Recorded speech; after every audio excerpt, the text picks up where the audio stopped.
जय जगन्नाथ समस्त को। आज मु बनैबी मैंगो मूज।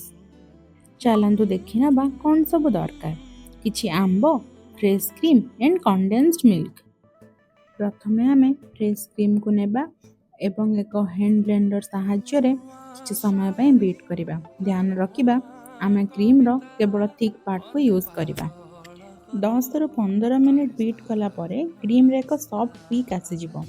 तार माने है यहाँ आमर मूस रेडी हो गला। क्रीम जितेबाला भी बीट करवा सब ध्यान रखा क्रीमटा संपूर्ण चिल्ड हो। गोटे ब्लेंडर जार रे आंब और कंडेन्स्ड मिल्क को एका संगे ब्लेंड करनबा गोटे थिक पेस्ट बनैबा। दीटा जाक मिक्सचर को एका संगे हल्का स्पीड रे मिक्सिंग करनबा। अल्प समय पई मिक्स करबा, बेस समय जाए मिक्स करबानी। तापर मु दुईटी ग्लास नहीं से दुईटी ग्लास रे मु सुंदर भाव में मूसटी को सजे देछि। जदि आपण मानक रेसिपीटी भल लगी ताहले निश्चित मो चैनल को सब्सक्राइब करेंगे।